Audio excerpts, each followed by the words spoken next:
දාගම මේ අප්ලෝඩ් කරන්න අමතක. හරි. මොකක් හරි ප්‍රශ්නයක් තිබ්බොත් මට කියන්න. එතකොට මට බලා ගන්න පුළුවන් මොකද්ද මේ ඇහෙනවද නැද්ද කියලා. හරි. එහෙනම් අද කොටසට යමු. අද අපි කතා කරන්න තියෙන අර ප්‍රකාශ විද්‍යාවේ මේ විභාගයට ආපු ප්‍රශ්න කිහිපයක් කොහොමද ආවේ කියලා බලන්න. එතකොට මම හිතන්නේ මම ඒක කලින් පේපර් එක ඔයාලට දුන්නා පන්තියේදී කරන්න කියලා. අපිට ඒක සාකච්ඡා කරන්න වෙලාවමදී මොකද මේ මම ගිය සතියේ තවත් පේපර් එකක් දුන්නා අර බලපූර්ණය බල සමතුලිතතාවය එතකොට ආකිමිනිස් නියමය ගැන අන්න ඒ වගේ පේපර් එකකුත් දුන්නානේ. එතකොට ඒ ටිකත් කවර් කරනවා. එතකොට මේ සතියේත් පේපර් එකක් තියෙනවා. ওই විදිහට විභාගයට අදාළ දේවල් හැම එකක්ම ටිකෙන් ටික කවර් වෙනවා. ඉතින් ඒකේ වෙලාව මදි නිසා තමයි අද ඔන්ලයින් එක ගත්තේ. මම හිතන්නේ මේ හැමෝම ඇවිල්ලා නැහැ. කීප දෙනෙක් හරි සහභාගී වෙලා තියෙනවා. හරි. අපි වැඩි වෙලාවක් ගන්න නැතුව යමු මේ කොටසට. පේපර් එක මම හිතන්නේ ළඟ ඇති කියලා මම හිතනවා. මම දුන්නද කොහෙද මේ පේපර් එක. හරි. එතකොට ඔයාලට පේපර් එක පේනවා. මේකෙදි කියලා තියෙනවා මේ උත්තල කාචයක් තියනවලු. මේකේ නාභිදුර සෙන්ටිමීටර් 15යිලු. ඒ කියන්නේ නාභිදුර සෙන්ටිමීටර් 15යි කියලා දීලා තියෙන්නේ 2025 ආ ප්‍රශ්නයක්. රූපේ පෙන්න ඇති පරිදි ආධාරකයට නංවා ඇති කාචයක විද්‍යාකාරයක් මේසේ මත තියලා කාචේ ඉඳන් සෙන්ටිමීටර් 20ක් දුරින් තමයි ඉටිපන්දමක් තියලා තියෙන්නේ.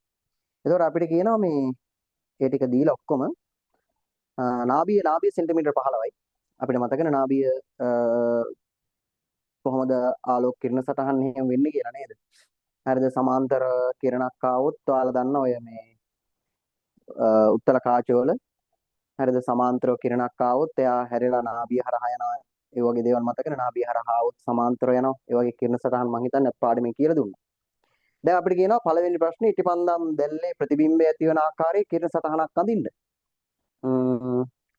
අපි බලමු. හරි.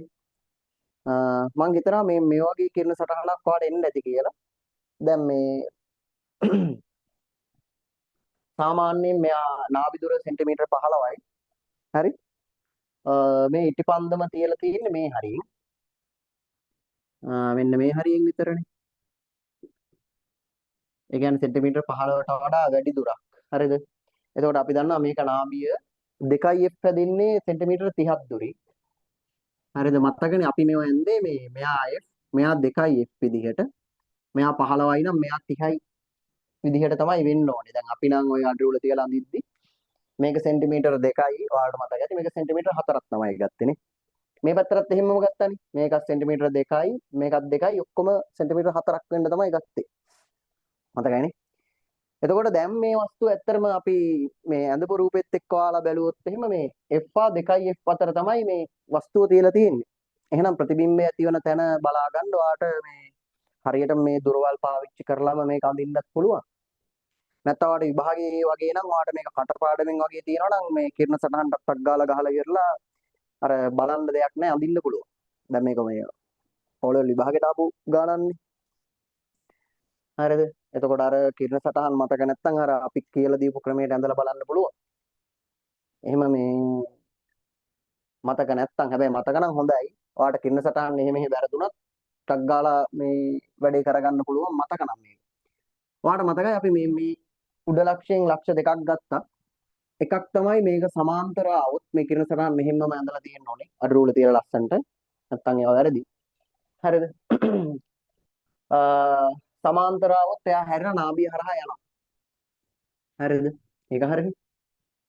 හැරෙන නාභිය හරහා යනවා. එතකොට තව එකක් ගත්තා මේ ප්‍රකාශ කේන්ද්‍රය හරහා යන කිරණ වර්තනයකින් තොරව යනවා කියලා.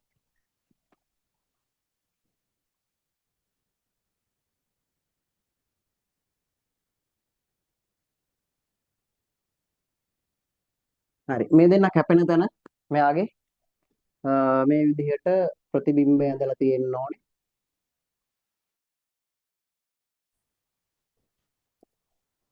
හරිද?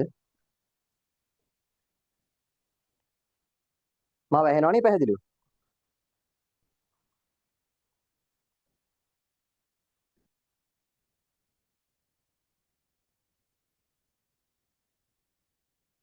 ඕෂධ මාව ඇහෙනවනේ පැහැදිලිව ගැටලුවක් නැහැ. මොකද සද්දයක් බද්දයක් නැති නිසා මම මේ බැලුවේ.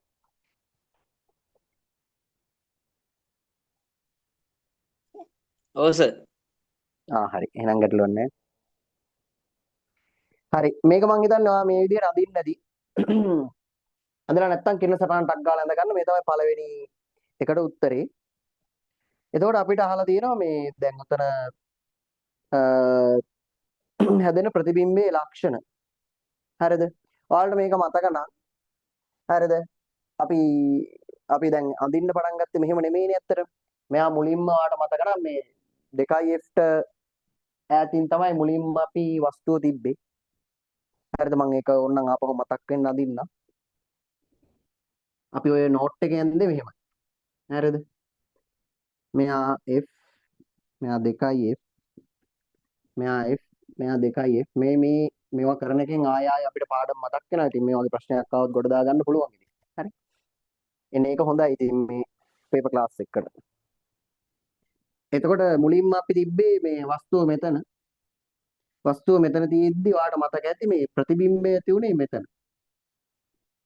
හරිද?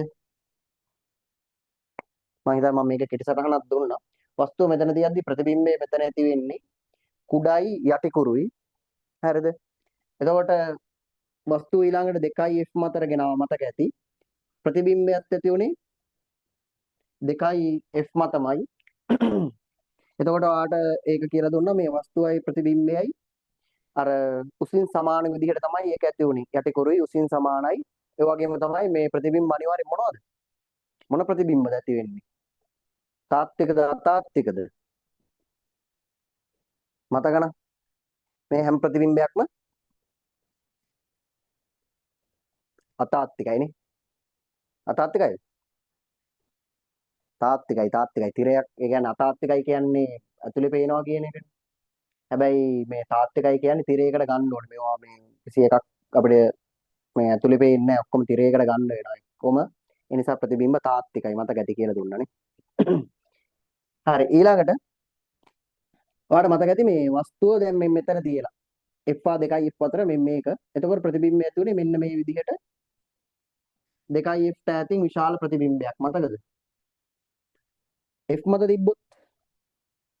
තිබ්බොත් එයාගේ ප්‍රතිබිම්බය ඇති වෙන ස්ථානේ හොයාගන්න බෑ කිව්ව අනන්තයටම යනවා කියලා නෝට් එකේ තියෙනවනේ ළඟ.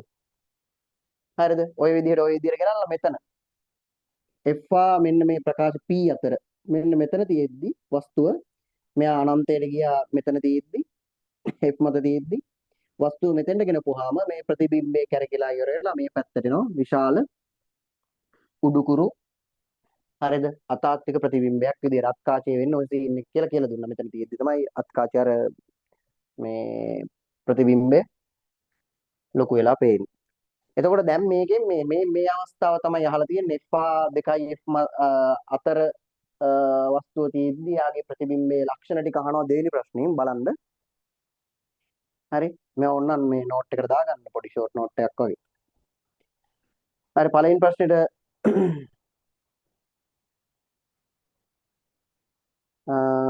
උත්තරේ තමයි යෝක. අපි මේක අඳින්න කියලා තියෙනවනේ. හරි. එතකොට ඒක ඇඳ ඔන්න. දෙවෙනි එකෙන් ප්‍රතිබිම්බයේ සතු ලක්ෂණ තුනක් ලියන්නලු අපිට ලියන්න පුළුවන් නේද මොකද්ද? වස්තුවට වඩා විශාලයිනේ. ඇති වෙන ප්‍රතිබිම්බය. හරිද? ඔයාලට මේ කිරණ සටහන් දෙක විතරක් නෙමෙයි තව කිරණ සටහන් පාවිච්චි කරලා අඳින්න පුළුවන්. හරිද? අපිට ලේසි මේ දෙකෙන්ම යන එක පැටලෙන්නේ නැති නිසා. එතකොට ප්‍රතිබිම්බයේ ලක්ෂණ තමයි වස්තුවට වඩා විශාලයි, යටිකුරුයි, තාත්විකයිනේ. යටිකුරුයි, තාත්විකයි. ඔන්න ඔයගේ ලක්ෂණ ලියන්න පුළුවන්. හරිද? වැඩේ තේරුණාද? ඊළඟට එවැනි ප්‍රතිබිම්බයක් භාවිතා වන උපකරණයක්. අන්න ඒක තමයි කේස් එක. හරිද? මේ වගේ වස්තුවක් මේ වගේ ප්‍රතිබිම්බයක් මේ වගේ අවස්ථාවක භාවිතා කරන උපකරණයක් ඔයාලට මතකද මොකක් හරි? සාමාන්‍යයෙන් ඕ වගේ මේ මොකද්ද? මොකක්ද එහෙම වස්තුවක් තියෙන්නේ? හරිද? සාමාන්‍යයෙන් මේ අතර වස්තුවක් තියලා ඒකේ කාචයක් තියෙන්නත් ඕනේ උත්තල කාචයක් මේ වගේ ප්‍රතිබිම්බයක් ගන්න අවස්ථාවක්. එහෙම තියෙන උපකරණයක්. එහෙම තියනවද ඇත්තටම? එහෙම තියෙනවා මොකේද? ප්‍රොජෙක්ටර් එකනේ. ප්‍රොජෙක්ටර් එකට සිංහලෙන් කියන්නේ මොකද්ද? ප්‍රකාශ උපකරණයද? මොකද්ද මන් දන්නේ ප්‍රොජෙක්ටර් එකට කියන සිංහල වචනේ. සාමාන්‍ය ප්‍රොජෙක්ටර් දැන් ඔය අපි ගහන මල්ටිමීඩියා එක තියෙන්නේ මේ පන්තියේ. ඒතොර ඒ මල්ටිමීඩියා එකේ ඒකේ තියෙන ඔය මේ ඔයාලා තියෙනවා ඒකේ මේ ස්ක්‍රීන් එක ලොකු කරලා ගන්නවානේ. හරිද? ඒ කියන්නේ ඔය තියෙන මේ එන වීඩියෝ එක ලොකු කරලා ගන්නවා. බිත්තියට ගහද්දී ස්ක්‍රීන් එක ලොකු වෙනවා. ලොකු වෙද්දී ගොඩක් වෙලාවට ඒකේ මේ ප්‍රතිබිම්බය කියන්නේ වස්තුව මුලින් මේ තියෙන වීඩියෝ එක තියාගන්නේ මේ වගේ F2 F අතර. එතකොට ස්ක්‍රීන් එකට එද්දී මේ වගේ ලොකු ප්‍රතිබිම්බයකට හැරෙනවා. හරිද? ප්‍රොජෙක්ටර් වල තමයි මට මතක විදිහට තියෙන්නේ වෙන ඔයාලා ලියුව මොකක් හරි තියෙනවද නැද්ද? ප්‍රොජෙක්ටර් වල තමයි පාවිච්චි කරන්නේ මම දන්න තරමේ.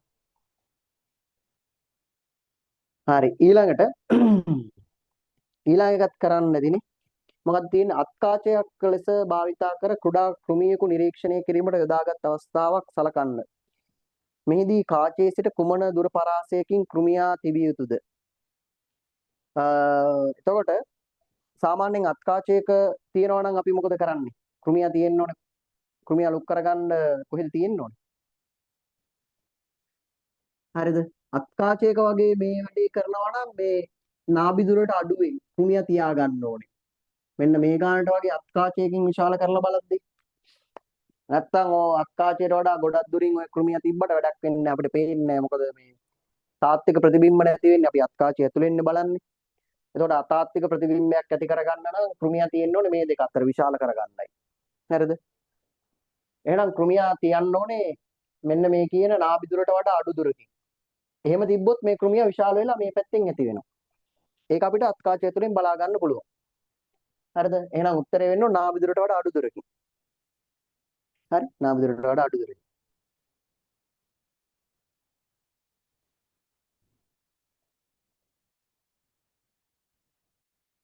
බහුමාධ්‍ය ප්‍රේක්ෂකය කියන එකේ නම නම් එහෙම වෙන්න ඇති ඉතින් මේ මම නම් දන්නේ ඔයාලට IT වල මොකක් හරි ඇති නේද ඔහොම නමක් බහුමාධ්‍ය ප්‍රේක්ෂකය හරි ඔය ඉතින් සිංහලෙන් තමයි ටිකක් අමාරුනේ ඔන්න ඕකත් තමයි තියෙන්නේ හරි ඒතකොට මේ වැඩේත් ගොඩන ටිකක් මේ සාමාන්‍යයෙන් මෙහෙම දෙයක් තියෙනවා හැබැයි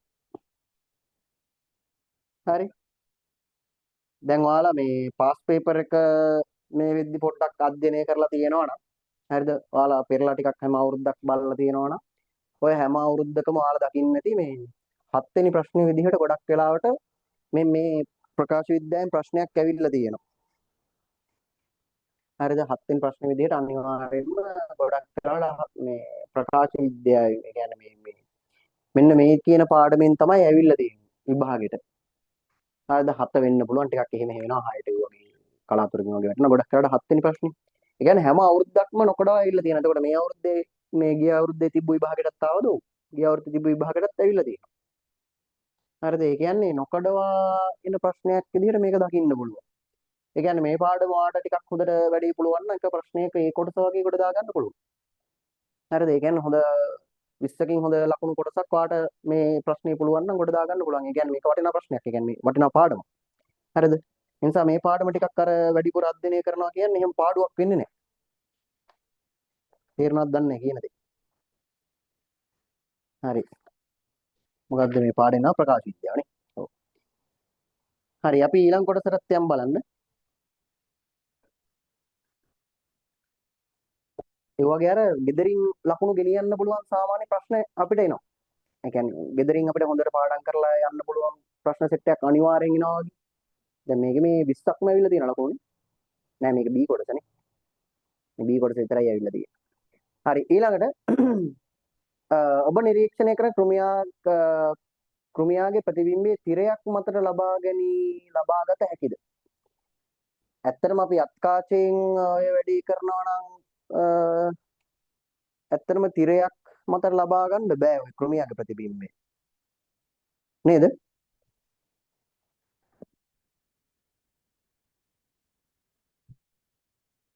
හරිද?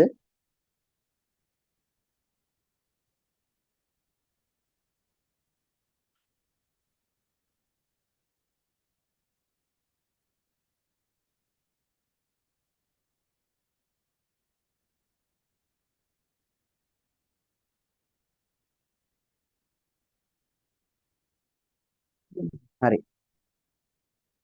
මේක තිරයක් මත ලබා ගන්න බෑ. හේතුව තිරයක් මත ලබා ගන්න බැරි වෙන්න හේතුව සාමාන්‍ය නාභිදුරට වඩා අඩුවෙන් ප්‍රතිබිම්බයේ වස්තුව තිබ්බහම එයාගේ ප්‍රතිබිම්බය ඇති වෙන්නේ හරිද 2F වඩා ඈති. මේ කියන්නේ අතාත්වික ප්‍රතිබිම්බයක් කොහොමද තිරයක් ගන්න බෑනේ. එතකොට එයා ඇති වෙන්නේ ඇතුලේ. ඒ නිසා අපිට මෙයාව තිරයක් මතට ගන්න බෑ. මේකේ පාස් පේපර් එකේ උත්තරේ කොහොමද තිබ්බද කියලා මට මතක නෑ. පාස් පේපර් එක මේ ස්ක්‍රීන් එකට ගන්න බෑ. හරි. ස්ක්‍රීන් එකට ගන්න බෑ මේ හරි. මේකේ මාකින් එක මම ෂෙයා කරන්න. මාකින් එක මෙන්න මෙහෙම උත්තර ටිකක් දීලා තියෙන්නේ මේ තියෙන්නේ. හරිද? ඒ විදිහට අපි අ, කිරණ සටහන් ඇඳලා ඒ විදිහටම තියෙනවා. හරිද? එතකොට මේකේ උත්තරේට මේකේ කිරණ සටහන ඇඳලා ලකුණු තුනක් දීලා තියෙනවා. ඕනෑම නිවැරදි කිරණ සටහන් දෙකක් සඳහා ලකුණු 1යි. ප්‍රතිබිම්බය නිර්මාණය කරනවට ලකුණක් දීලා තියෙනවා. හරිද? මේ 2F ඈතින්, ඒ කියන්නේ මේ F ඩෑෂ් කියලා අරන් තියෙන එක. මේකේ මේ මාකින් කියපු කෙනා ලියලා තියෙනවා මේ ඉටිපන්දම් දැල්ල අවශ්‍ය වෙන්නේ නැහැ. ඉටිපන්දම් දැල්ලේ ප්‍රධාන අක්ෂය මත ඇති විට ලකුණු දෙන්න කියලා. හරි. එතකොට අර ලක්ෂණ තුනක් තියෙනවට ලකුණු තුනක් තියෙනවා. මේ තියෙන අර කියනවා ප්‍රක්ෂේපණ යන්ත්‍රය. ඒක ප්‍රක්ෂේපණ කියන්නේ ප්‍රොජෙක්ටර් වලට වෙන්නේ නැදිනේ. ලකුණු 1යි. කාචේ සිට සෙන්ටිමීටර් 15ට වඩා අඩු දුරකින් නැත්නම් නාභි දුරට වඩා අඩු දුරකින් කෘමිය තියෙන්න ඕනි කියන එකට ලකුණු 1යි. ප්‍රතිබිම්බය තිරයක් මතට ගන්න බෑ කියන නොහැකි කියන එකට ලකුණු 1යි. එතකොට හේතුව ලියලා තියෙන අතාත්වික ප්‍රතිබිම්බයක් නිසා කියන එක ලකුණු 1යි. ඔන්න ලකුණු දීලා තියෙන විදිහ. හරිනේ. අපි වෙලාව යන නිසා ඊළඟ ප්‍රශ්නයට යමු.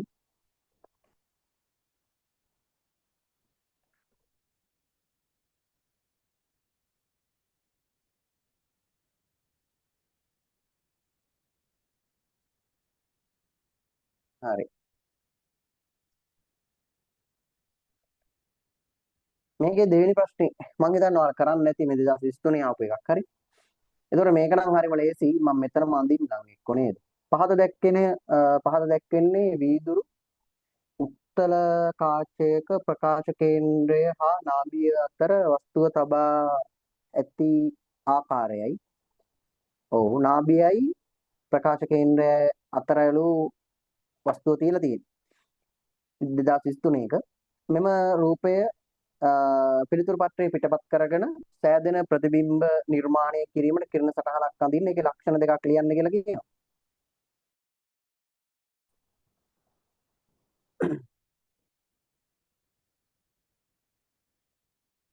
හරිද?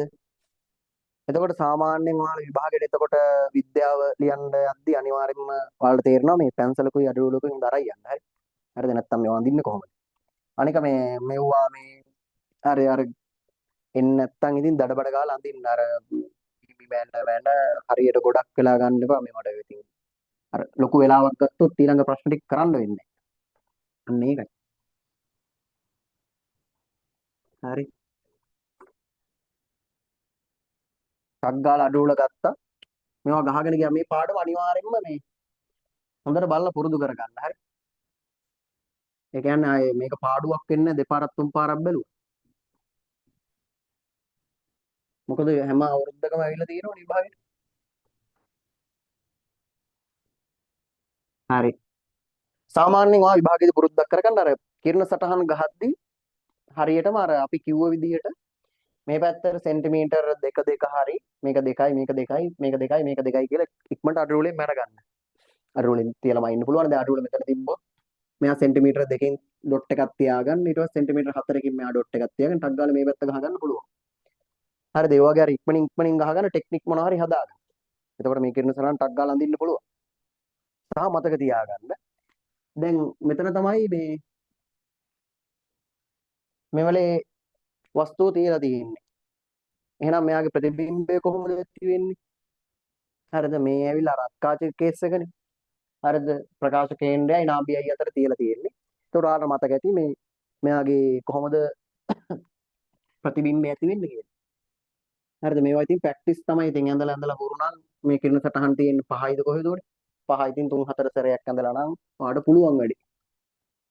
හරිද? මේ සමාන්තර යන එක්කන නාභිය හරහා යනවා. ඊළඟ එක්කෙනා ප්‍රකාශ කේන්ද්‍රය හරහා යනවා. හරිනේ. එතකොට මෙහෙන් කවදාවත් ලඟ වෙන්නේ නැහැ. මෙයා ඉන්න ඉන්න මේ පැත්තෙන් ඈත් වෙනවා. එහෙනම් ලඟ වෙන්න තියෙන එකම පැත්ත මේ පැත්තනේ.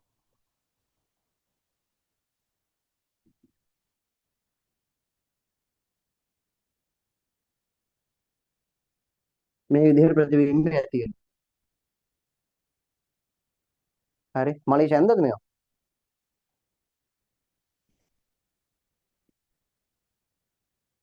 මං කිව්වා අනිවාර්යෙන් අඳින්න කියලා පේපර් එක තියෙන. මලීෂ ආවේ නෑ නේ. print out එකක් ගන්න නැති නේද? හරි. ප්‍රශ්න තියෙනවනම් මොනවා හරි අහන්න. ඔය තමයි කිරණ සටහන. ඊළඟට ලක්ෂණ දෙකක් ලියන්න කියනවා. ඔයාලා දන්නවා මෙයාගේ ලක්ෂණ මොනවද? මොනවද ලක්ෂණ? එකක් ඇවිල්ලා මේ ප්‍රතිබිම්බය. ඔව්. මේ ප්‍රතිබිම්බය අතාත්තිකයි නේද? ඇතුලින් පේන්නේ මේ අත්කාච වෙන සීන් එකනේ. ඒ වගේම තමයි උඩුකුරුයි. වස්තුවට වඩා විශාලයි. කැමති එකක් ලියන්න පුළුවන්. හරි. වැඩේ තේරුණාද? ඊළඟට දී ඇති රූපේ පිළිතුරු පත්‍රය පිටපත් කරගෙන මේක සම්පූර්ණ කරන්න කියනවා. අවතල කාචයක් ඉදිරියේ කුමන දුරකින් වස්තුවක් තිබෙද දැකගත හැක්කේ එකම ලක්ෂණයක් සහිත ප්‍රතිබිම්බයකි. එම ලක්ෂණ ප්‍රතිබිම්බයේ ලක්ෂණ දෙකක් ලියන්න කියලා තියෙනවා. මේක මේ ඇත්තටම මම බෝඩ් එකේ අඳින්න ඕනේ නැහැ නේ. සාමාන්‍යයෙන් මේ ඇවිල්ලා අවතල කාචයක කිරණ යන්නේ මේ නාභිය දීලා තියෙනවා මෙයානේ. හරිද? නාභිය දීලා තියෙනවත් මේක පේපර් එකේ පිටපත් කරගද්දි හරියට ඇඳගන්න. නාභියේ ඉඳන් එන්නක් මෙන් මේ කිරණ යනවා. මේ කිරණත් එහෙමයි මේක ප්‍රකාශ කේන්ද්‍රය හරහා මෙයා කෙලින් යනවා. වර්තනයකින් තොරව යනවා මෙයා. මෙයාත් නාභිය ඉඳන් එන්නක් මේ යනවා. හරි නේද? හරි. ඔය වගේ කිරණ සටහනක් තමයි ඕකට එන්න ඕනේ. ඒ කියන්නේ මේක සම්පූර්ණ කරන්න කියනවනේ. ඔක සම්පූර්ණ කරලා තියෙන්නේ ඔය විදිහට. වැඩි තේරුණාද? හරි. සාමාන්‍යයෙන් ඔයාලට මතක ඇති මේ උත්තර කාචන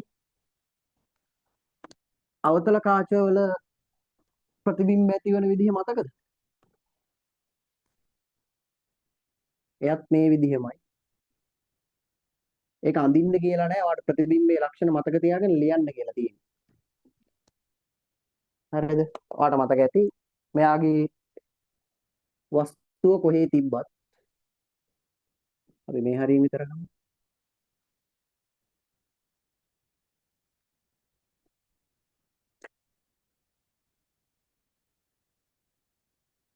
මේක නාභිය ඉඳන් එන්නක් මෙන්න යනවා. හරිද? මේක මතක් වෙන්නත් එක්ක මම මේ අඳින්නේ. මයික් එක වැඩනේ.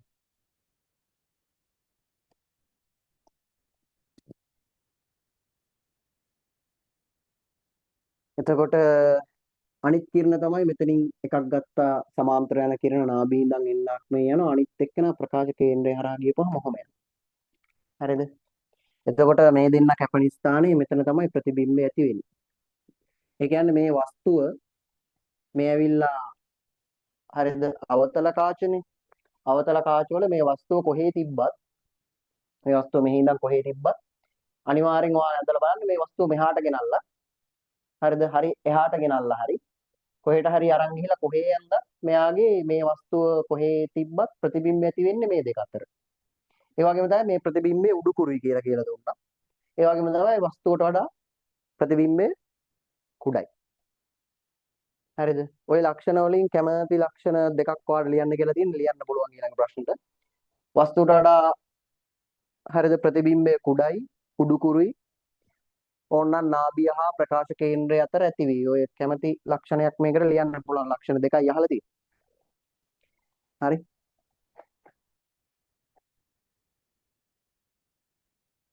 මම කැඩි කැඩි එනවද නැහැනේ?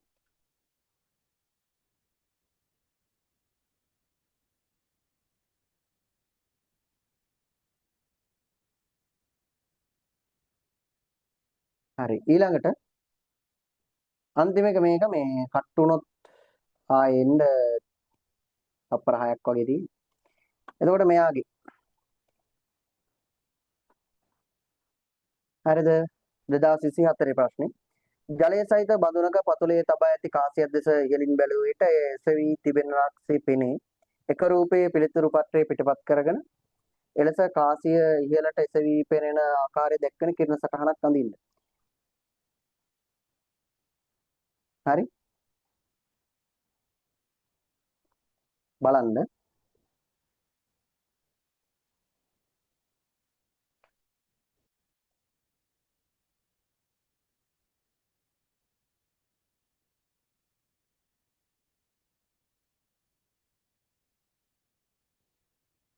අද මොකක් කරේ මේ ඇහෙන එකේ අවුලක් තියනවද නැහැ?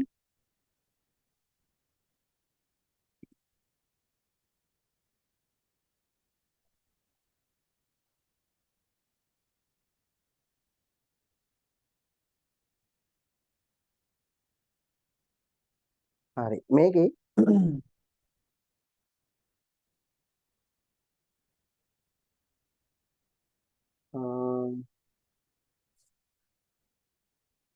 වස්තුව තියන්නේ මෙතන.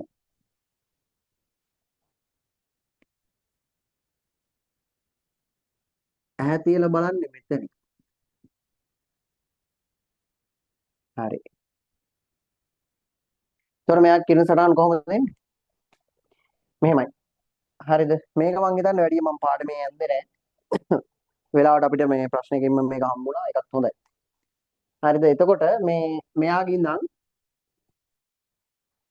මෙන්න එන එක කිරණක් අපි ගමුකෝ මෙයාගේ ඉඳන් එනවා මේ විදිහට. හරිද?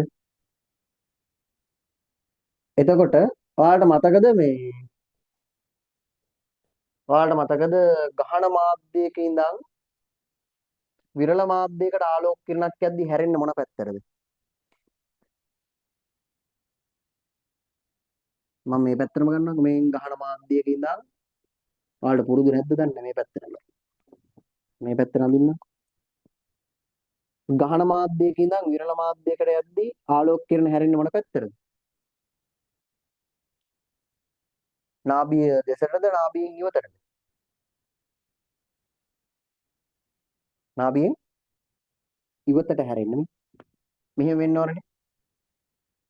හරිද? එතකොට මේකත් ඇවිල්ලා තියෙන්නේ මේ විදිහට මේ. මේක ඇවිල්ලා ජලයේනේ තියෙන්නේ. මේකේ තියෙන්නේ වාතය. හරිද? එතකොට මේ ජලයේ ඉඳන් වාතයට යද්දී මෙන්න යන්න ඕනේ පාර. හැබැයි අභිලම්බයෙන් ඉවතට හැරෙන්න ඕන නිසා මේ කිරණ මෙහෙම හැරලා ඉන්නවා. හරි නේද? එතකොට මෙයා ඇහැ දිගේ බලද්දී මෙයාට මේ කිරණ දික් කරද්දී මේ හරියෙන් තමයි මේ වස්තුව පේන්නේ. අපි තව කිරණක් ගමු මෙයාගේ. අපි ගමු මේ හරියෙන්.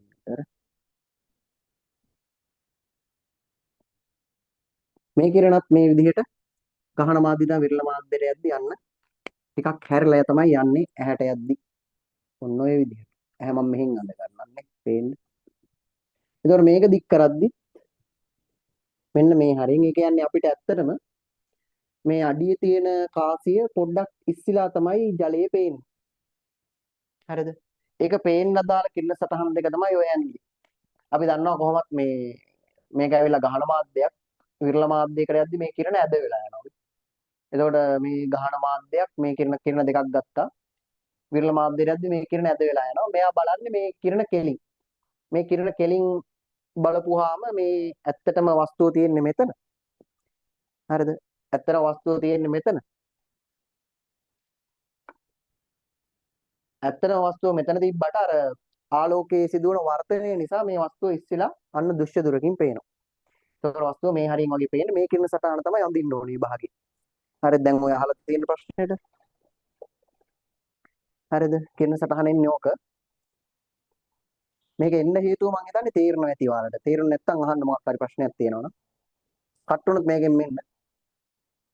එතකොට මේකේ කියනවා මේ ජලය සහිත බඳුනක පතුලේ තිබෙන කාසියක් දෙස බැලුව විට එය ඉහළට එසවි තිබෙනාක්සේ පෙනේ. එක රූපේ පිළිතුරු පත්‍රයේ පිටපත් කරගෙන කාසිය ඉහළට එසවි පෙනෙන ආකාරය දැක්වෙන කිරණ සටහන අඳින්න කියන්නේ ওই බෝඩ් එකේ තියෙන මේක ඇඳලා. අඳින්න වෙලාවක් දෙන්න ඕනේද? නැත්තම් ඔයාලා ඇඳන් ආවද ගෙදර?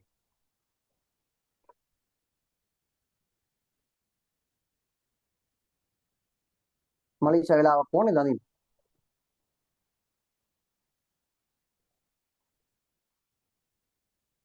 හරි එහෙනම් කිරණ සටහන අඳ ගන්න. ඔක අඩ් රූල් තියලා තමයි මේ අඳින්න ඕනේ.